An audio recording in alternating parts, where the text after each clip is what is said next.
ravaging the East since 1937 and Japan's invasion of China, reached Europe on the 1st of September 1939 with Germany's invasion of Poland. It became global on the 7th of December 1941 when Japanese aircraft attacked the American naval base at Pearl Harbor. It touched every continent and lasted for 6 years.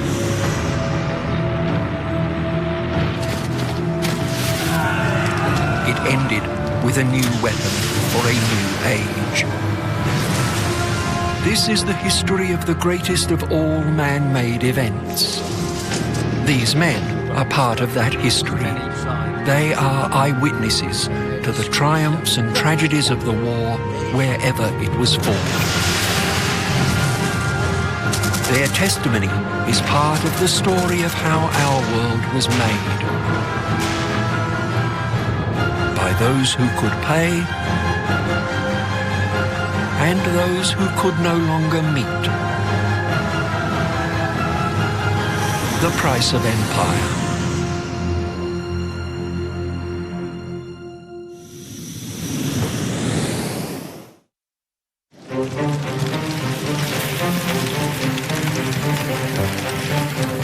Whatever justifications for their actions were advanced then or have been advanced since, the facts cannot be disputed. War that consumed the world was started by German and Japanese acts of aggression. And now it is 1944. Germany and Japan are being driven from the lands that they have conquered. They face a desperate defense of their own territory and the prospect of unconditional surrender.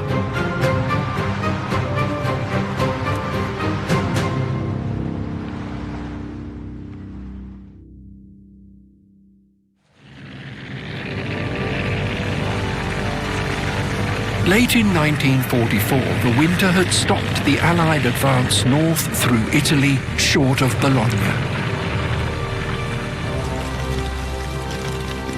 With spring, the offensive would be resumed.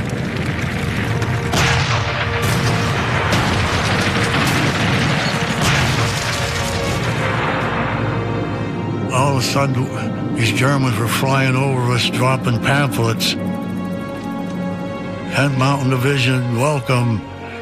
You will be all killed. You will never come back alive to your country. Puts scare into you. Mark Clark's 15th Army Group, comprising the 5th US and 8th British Armies, would drive the Germans into the mountains. Italy was the costliest campaign waged by Anglo-American forces against Germany. I remember this German bunker that must have been hit with an artillery shell.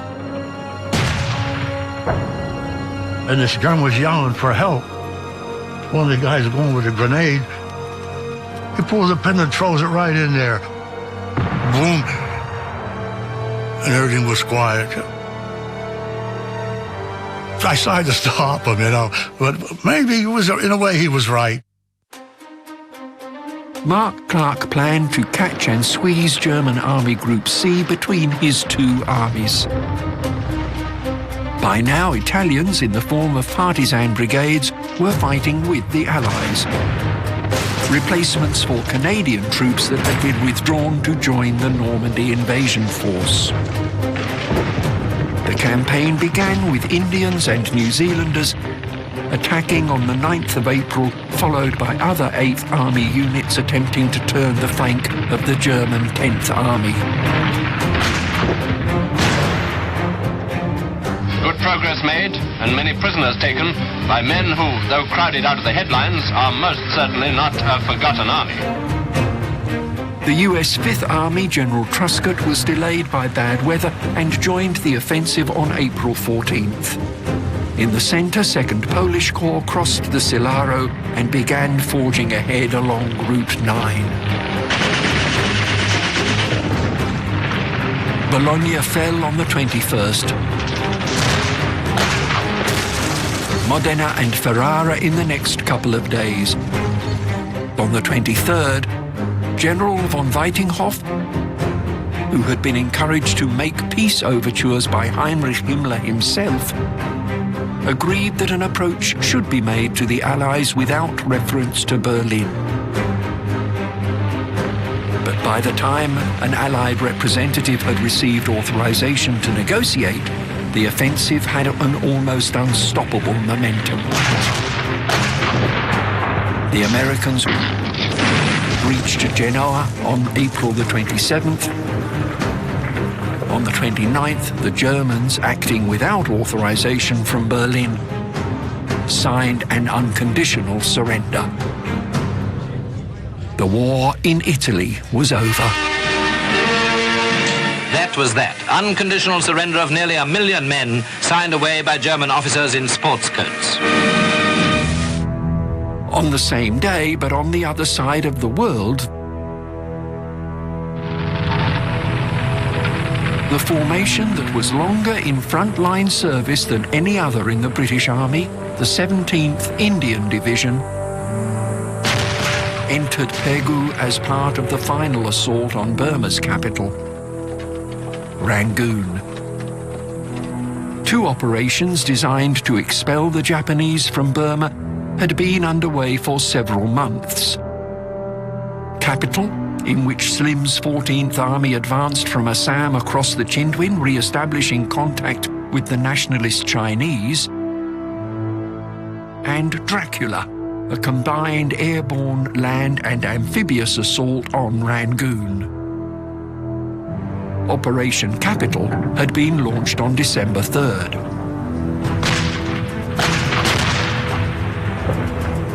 General Kimura, commanding Japan's Burma Area Army, was in a threadbare situation with little prospect of resupply. Obliged to marshal what he had with great care, he fell back before the initial advance offering token resistance. This lack of stubborn defense encouraged Slim to change the plan.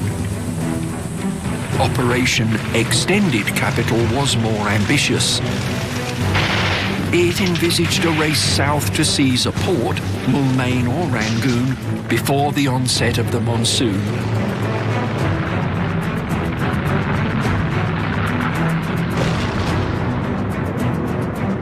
By mid-January, the 19th Indian Division had established a bridgehead across the Irrawaddy. At the end of the month, the Burma and Lido roads were joined at Mongyu, the Chinese First Army now striking south along the Burma Road, the 6th making for Bamo southeast.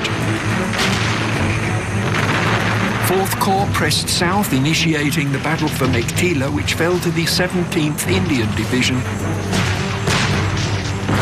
whose supply route was cut by a Japanese counterattack.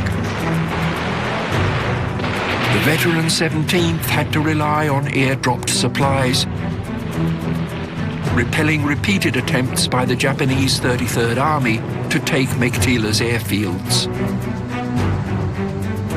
The 33rd's commander, General Masaki Hinda, was forced to order a withdrawal on March 28th, by which time Mandalay had fallen. 終戦がね、捕虜になるのを逃れてね。ほんでそれで捕まってね。ほんで一連だと言ってね。ほんでお前ここ入れって言われて、土牢ですわな。3メートルぐらい掘ってね、一つの門こしらえてね。ほんではしごもなして、もうそこ掘り込まれたら上がれしまい、何も肩歩いたらで3メートルがあったら上がれしまい。それはやっぱりね、アメリカ大きさがないけど、やはり戦でやったらいかんけども、まあ背に腹変えられんのでやったんやけども、そやけど貧乏はあれですな。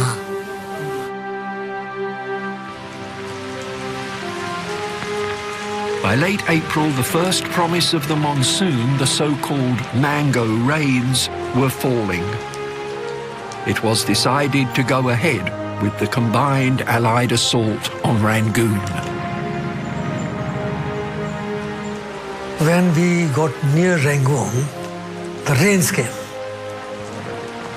You can't believe it, but within one night, the fields were full of water and the tree top was visible. Otherwise, the trunk was not there. So you couldn't move. The Gurkha Parachute Battalion dropped onto Elephant Point on May 1st.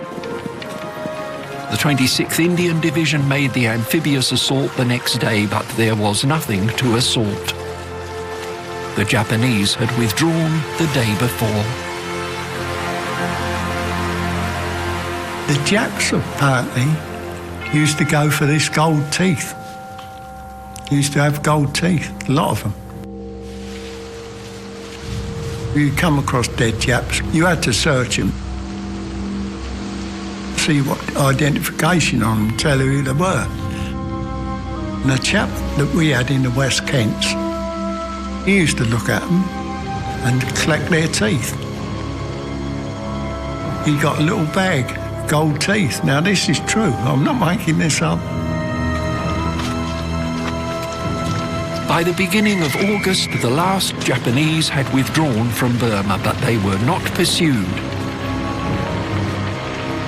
Because by August 1945, Allied troops were on Japanese soil.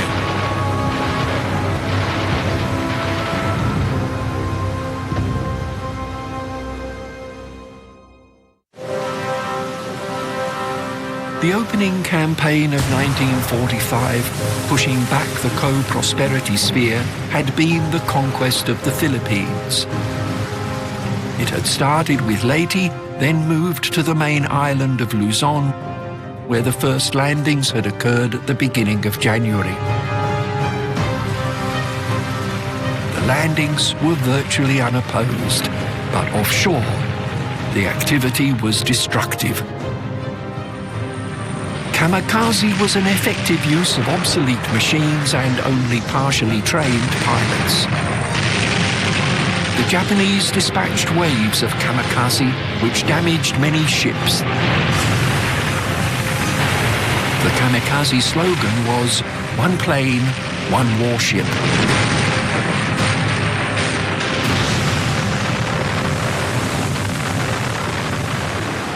They did not prevent the 6th Army General Walter Kruger from establishing itself in the north of Luzon.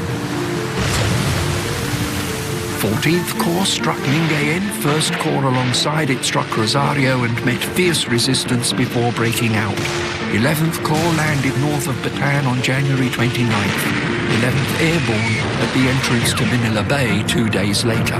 In Tokyo, Prime Minister Koiso admitted to the Parliament that military developments are in a state which does not necessarily admit of optimism. 14th Corps reached the outskirts of Manila on February 3rd, and General Douglas MacArthur announced that the capital had fallen. He was wrong.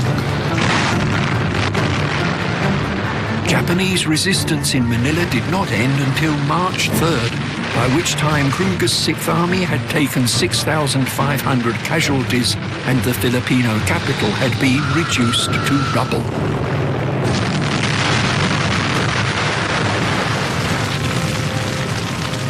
An estimated 100,000 Filipinos were killed. The Japanese could hardly doubt their fate and vengefully took a terrible toll on the civilian population in a criminal terror for which their overall commander, the storied Tiger of Malaya, would be held responsible. Say that if Your Majesty is responsible in any measure for the violations of the laws of war committed by the men under his command in the Philippines, anything less than the death sentence would be a mockery. General Tomoyuki Yamashita was hanged for war crimes.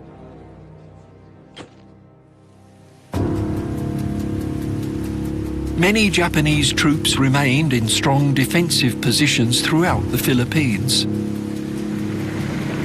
They were effectively ignored. impotent players in a war that had moved on to storm the two fortified outposts that now stood between the Allies and the Japanese home islands, Iwo Jima and Okinawa. More than 1,200 kilometers south of Tokyo, one of the volcano group of islands, Iwo Jima, has an area of just over 20 square kilometers. In early 1944, Major General Tadamichi Kuribayashi and the 21,000 men of the 109th Division had been sent to turn Iwo Jima into an impregnable fortress and to defend it. Kuribayashi was seen off by the Emperor in person. He was not expected to return to Japan. The Allies were now starting to transfer troops from Europe. On the morning of February the 19th, the first wave of the men of the 3rd, 4th and 5th Marine Divisions landed. The Japanese had a way of making underwater swimmers strap a bomb on their head, swim underwater, and bounce their head into the ship. And we had to stand over the rail with rifles to shoot them as they were coming towards the ship.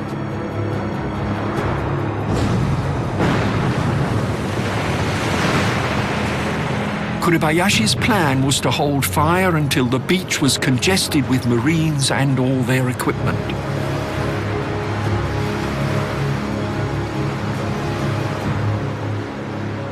Iwo Jima was a tough battle because of Mount Surabaki. They were bombarding it, but they weren't making any progress because of the tunnels that were dug there. The Japanese had prepared strong defensive positions, well-placed machine guns installed in bunkers, heavy artillery protected behind reinforced steel doors, firing from the high ground.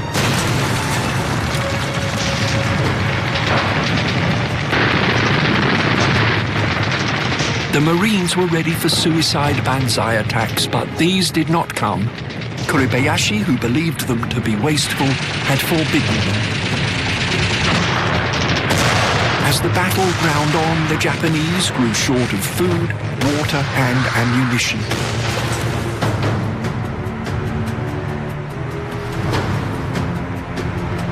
On February 23rd, Marines reached the top of Mount Suribachi, and 6 of them hoisted the flag. 3 did not survive the battle. The loss of Suribachi was not the end of the fight. Japanese positions held out in the north of Iwo Jima, and only relentless marine pressure, air support, use of flamethrowers and weight of numbers carried the day. In the end, the Japanese did resort to the banzai charge, finally closing the battle for Iwo Jima on March 25th. Taking the island had cost the Americans 6,800 US dead, more than a third of the Marine Corps dead for the whole war. 216 Japanese had been captured from a garrison of 22,000. The others were killed in battle, committed suicide, or hid in the caves from which they were painstakingly prized in the years ahead, the last surrendering in 1949. The Allies strengthened their force as they moved towards a more substantial challenge, Okinawa, a last stepping stone to the invasion proper. Whilst Americans prepared to invade Japanese soil, on Europe's eastern front their allies had been established on enemy soil since January. At the turn of 44-5, the Soviets deployed 6.7 million troops from the Baltic to the Adriatic, twice the number that Germany had unleashed with Barbarossa. A third of all Soviet infantry and half of its tank park was concentrated on 2 fronts under Konev and Zhukov astride the road to Berlin and ready for the assault. Konev's offensive opened on 12th January. The Soviets unleashed 200 divisions across the Vistula against the ruins of Army Group Center.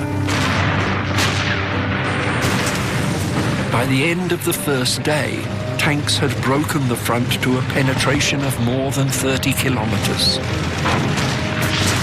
The next day, 3rd Belarusian Front Cheryakovsky moved. On the 14th, 1st Belarusian Front Zhukov advanced with 2nd Belarusian Front Rokossovsky alongside him. 2 days later, German troops garrisoning Warsaw began to withdraw. В Балтийское море вышли, затем оттуда перебросили на Одер.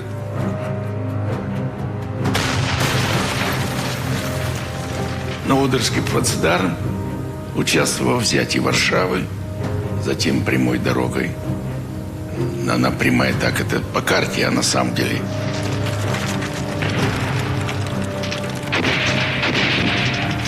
Извилистой дошел от Варшавы до Берлина.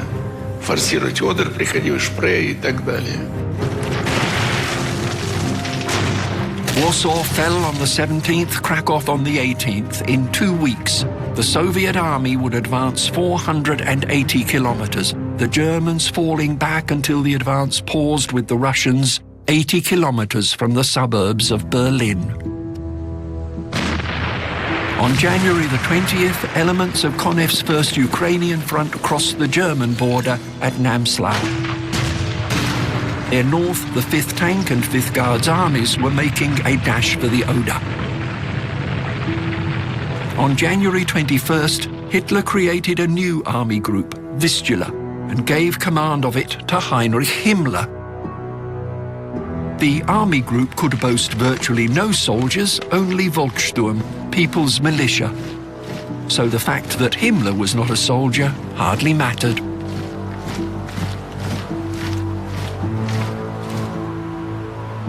As they advanced, the Red Army liberated monuments to the philosophy of those who had occupied their country. By the time they liberated Auschwitz-Birkenau on January 27th,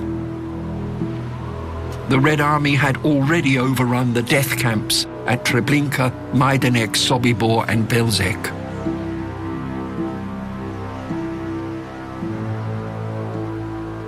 I hoped against hope that when we arrived to Auschwitz, I will be able to help my mother. How wrong I was. So in front of Dr. Mengele, he was then the main selector of who should live and who should die. He conducted this button. He wore white gloves. He was immaculate in his SS uniform, shiny high boots. On liberating Auschwitz-Birkenau, Soviet troops found 368,820 men's suits, 836,255 ladies' coats and dresses, and 7 tons of human hair. A friend of mine that was the first one to get to Dachau, he looked at me, he was trying to talk to me, he busted out crying, he hugged me. He said, I can't tell you about it. He says, that's how sad it was.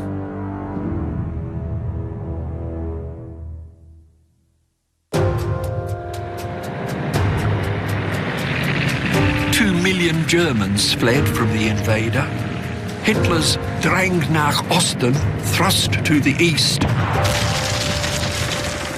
had become Flucht aus dem Osten, flight from the east, reversing the effects of 800 years of German settlement. Мы приходили в села, где ни одного человека не было.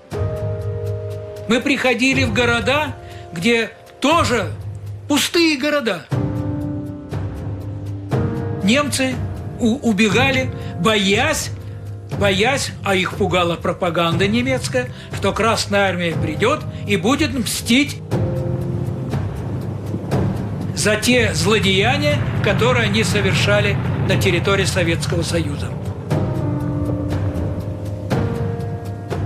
Вот в этом городе мы остановились со штабом вместе с 4-м корпусом.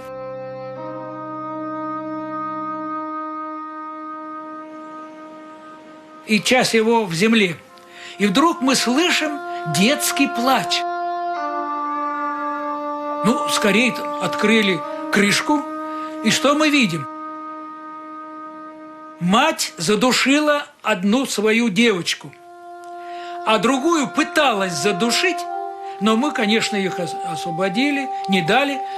Всех оставшихся в живых, еще 2 девочки и эту мать, завели в свой штаб, дали успокоиться, накормили.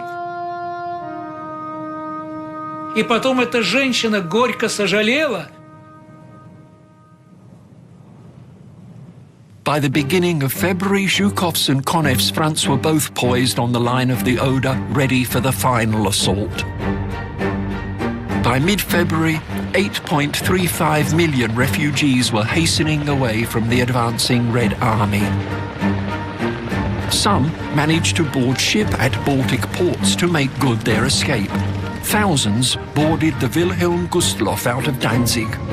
It was sunk by a Russian submarine on January 30th with the loss of at least 8 and possibly 9,000 lives, the greatest maritime disaster in history.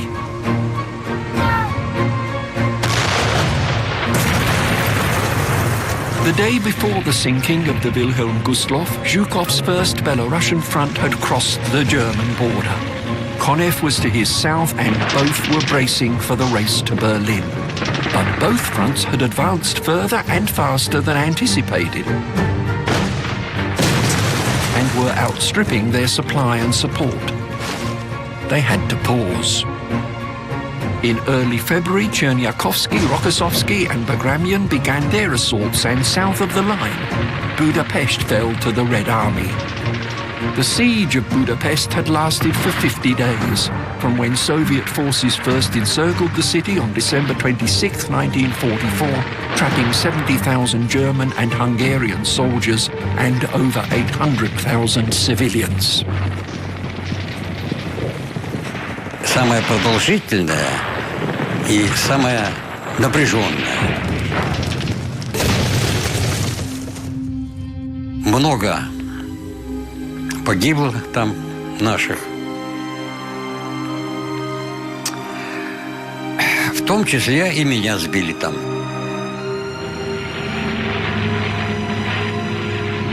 Открыл стрельбу ведущий мистер Шмидт. Отвалил, но меня сбил ведомый. Он зажег самолет. И когда я вывел из скольжения, мне ударило в лицо из-под РХ. Ну, хорошо, что я был в кожаных перчатках. Я лицо закрыл перчатками. Потом одну ладонь открыл, то есть оставил, второй открыл.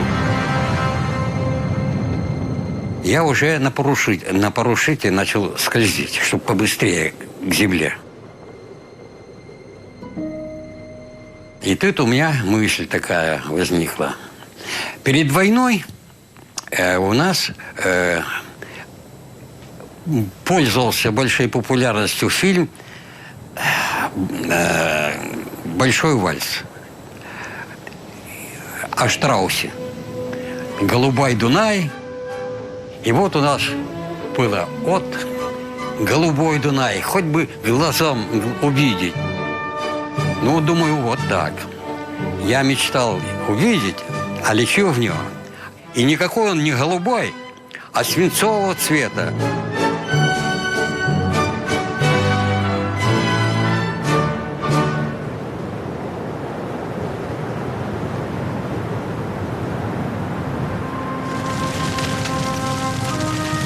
As their defences collapsed, militia from Hungary's fascist Arrow Cross Party murdered up to 15,000 Jews. But thousands more, who had been protected by Sweden's special envoy, survived. The envoy, detained by Soviet forces on January 17th, disappeared. His name was Raoul Wallenberg. The date when Budapest fell, February the 13th, is also remembered for a British action on that day, an action which the British argued was an attempt to help their Russian allies. On the night of the 13th-14th February, in Operation Onslaught, 796 Lancasters of RAF Bomber Command hit Dresden, a city close to the Soviet line of advance.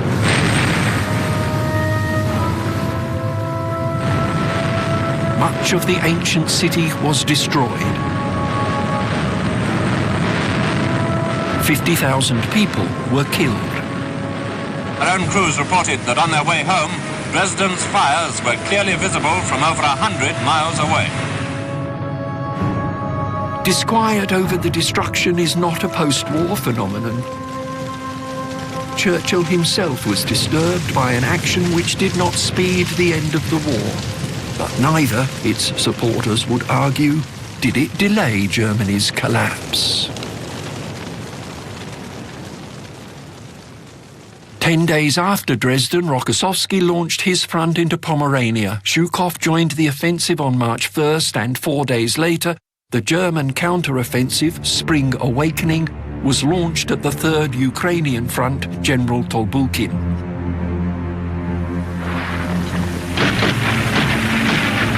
In 4 days, the Germans advanced 25 kilometers, but were soon turned back.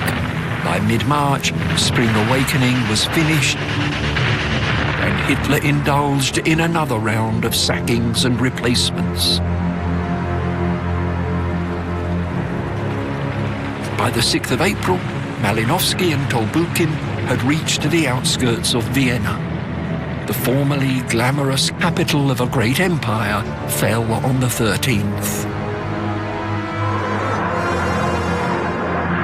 All that remained was the battle for Berlin.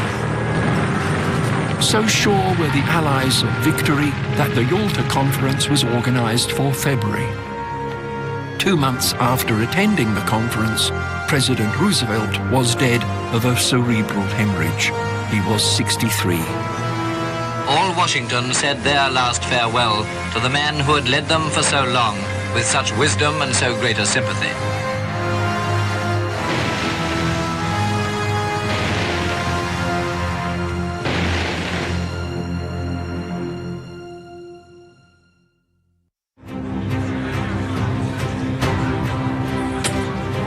On the day that Dwight D. Eisenhower, who would in the years ahead succeed to the presidency of the United States of America, assumed supreme command of Allied ground troops in Europe, the European situation appeared to be wholly favorable.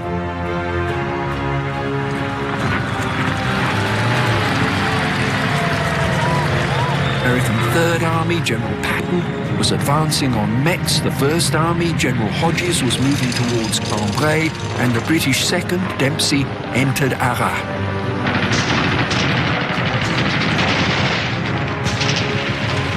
South, Patch's US 7th, along with the French Army B, was closing on Lyon, which was taken on the day that the British Guards Armoured Division liberated the Belgian capital, Brussels. General Montgomery had a plan for an action that would speed victory. Eisenhower offered him the use of the reserve force. The plan was called Market Garden. Its intention was to turn the German flank on the Rhine, seize bridges across that river, and so facilitate and expedite the advance. On September the 17th, Market Garden was launched.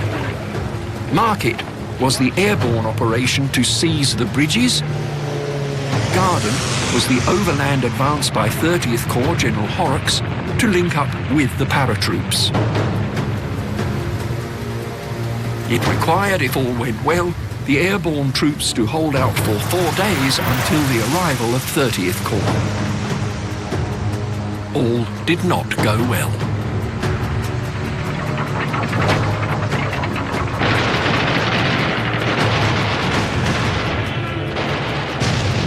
Many books have been written and films made about the bridge too far, and the arguments are still pressed about what went wrong and why. Montgomery identified the chief problem as having been the weather. Always a reliable excuse. The terrain proved difficult for and slowed the advance of 30th Corps. Most of the airborne forces, for a variety of not particularly convincing reasons, were dropped away from rather than on or at least adjacent to the bridges they were designated to take. At Arnhem, they were dropped between 8 and 12 kilometres away, almost on the heads of panzer divisions that were re-equipping.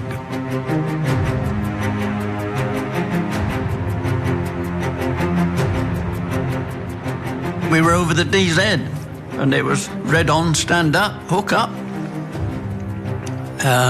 green on, go, and out we went.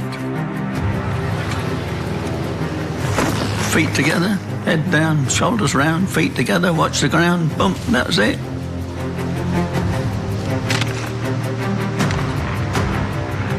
US 101st Airborne achieved its objectives with little resistance and did link with 30th Corps, as did 82nd Airborne. The bridges at Eindhoven and Nijmegen were taken. On the 21st of September, reinforced German formations recaptured the bridge at Arnhem, held by the British 1st Airborne Division. I and what was left of my troop, we went in there on Sunday and fought from there until Wednesday afternoon.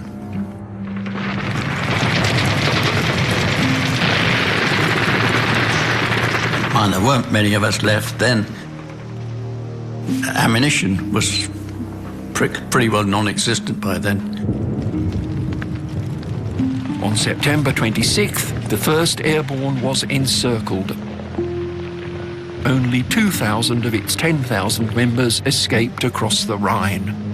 And I think about 148 dropped, and there were 10 of us left.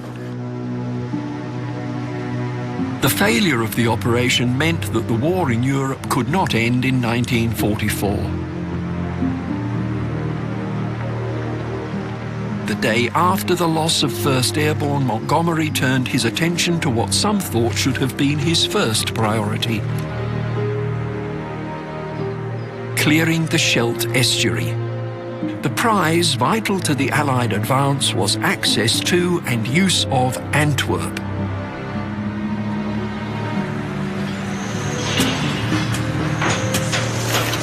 The large-scale port that the Allies needed to pump supplies and reinforcements into their ever-extending line.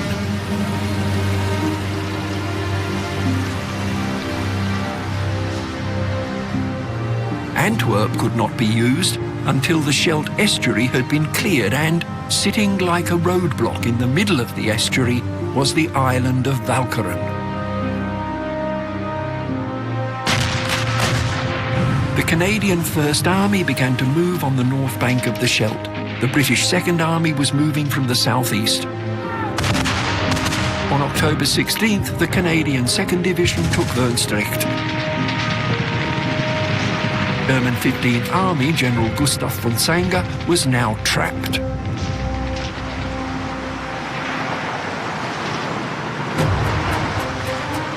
They dropped down behind the sand dunes, and the shells would come down, and so we all got smacked. I just remember spinning around and hitting the sand and shouting something like, take cover, to the lads. And where did they go? They ran into the German pillboxes, didn't they? With the Germans.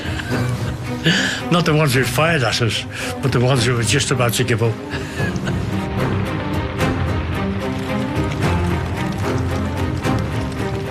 The Canadians crossed onto Walcheren on the 3rd of November, and the island was secured by the 8th.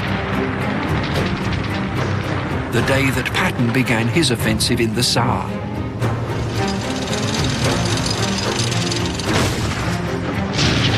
The French First Army moved on the Belfort Gap.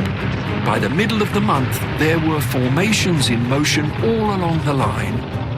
The American 1st and 9th Armies to the north of Patton, elements of the 7th entering Strasbourg on the 2nd and the 6th entering the Maginot Line on the day that the first vessels entered and started to use the port of Antwerp.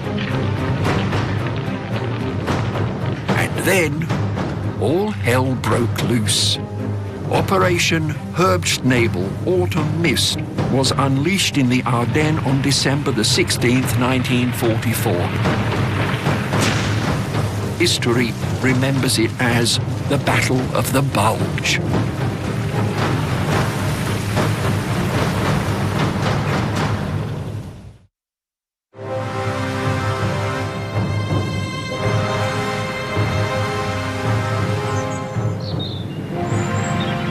The 145-kilometre front was held by 4 American divisions, with one inexperienced armoured division, the 9th, in support. 2 of the infantry divisions had been sent to the quiet Ardennes to recuperate, and a third, the 106th, had never been in action. It was onto this force that 2 panzer armies fell. The German 5th Army broke through the 106th Division. Battle-hardened 28th offered stiffer resistance. It was late in the afternoon before Allied High Command properly realised what was happening. Partly due to the confusion sown by 150 Germans who, dressed as Americans, had infiltrated Allied lines under the command of Otto Skorzeny, the man who had rescued Mussolini. Our command was taken totally by surprise, so they reacted in an extreme. Everything that could fly flew to bomb their supply train. I mean, any airplane they could get in the air went.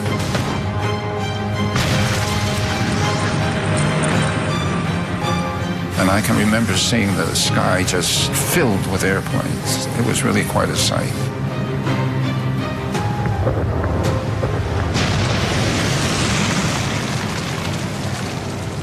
On the 18th, Eisenhower halted the advance on the Rhine, giving priority to defeating the German offensive.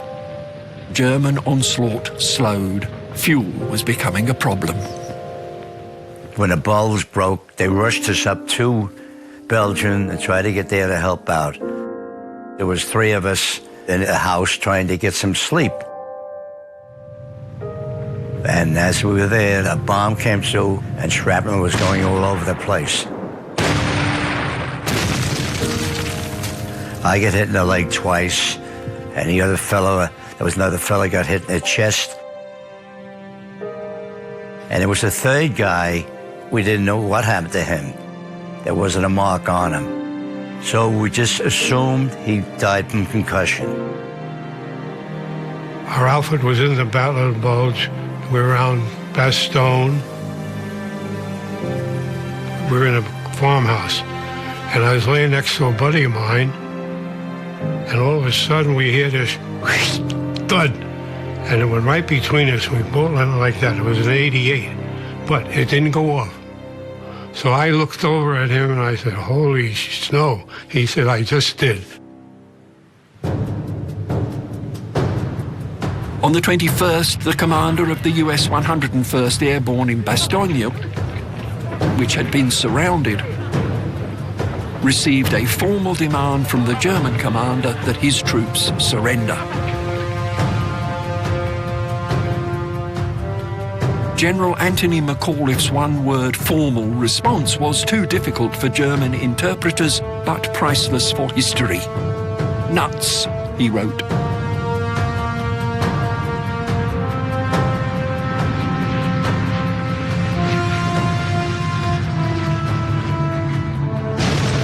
By the 22nd, 6th Panzer Army had stopped altogether.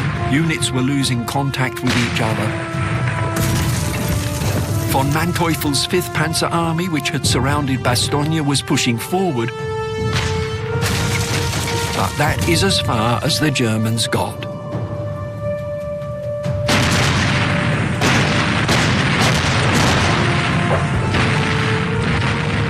The 3rd US Army under Patton now brought pressure from the south, and with the weather clearing, the overwhelming Allied air supremacy started to tell.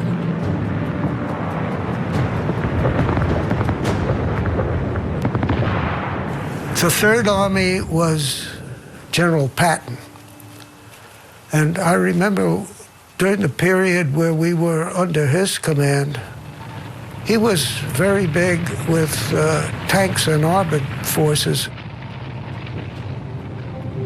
We as infantry, keeping up with those tanks, we were running our tails off.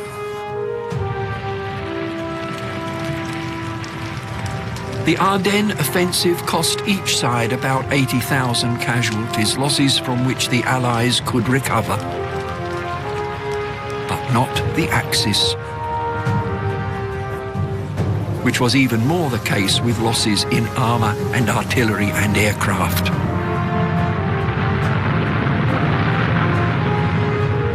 In the first 2 months of 1945, the United States landed 7 full-strength divisions in Europe. 3 of them armoured. It took 45 ships to move a single armoured division across the Atlantic. The scale of the operation comes into focus. The Bulge had held up the Allied push across the Rhine for 6 weeks, but it had only been held up.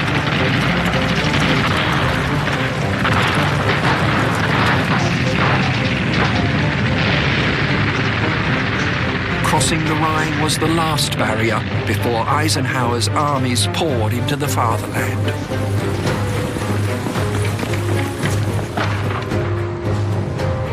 We were going to be the thrust into mainland Germany.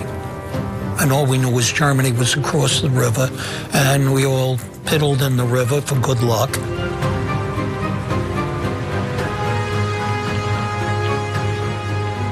Patton crossed the Rhine at Oppenheim the next night. Montgomery crossed at Emmerich. And then the US 3rd Army, and then the 7th, and on the last day of March, the French 1st Army at Germersheim. In less than 4 weeks, Russian and American and British troops would join hands on the Elbe. The war in Europe that had started 68 months earlier was almost over.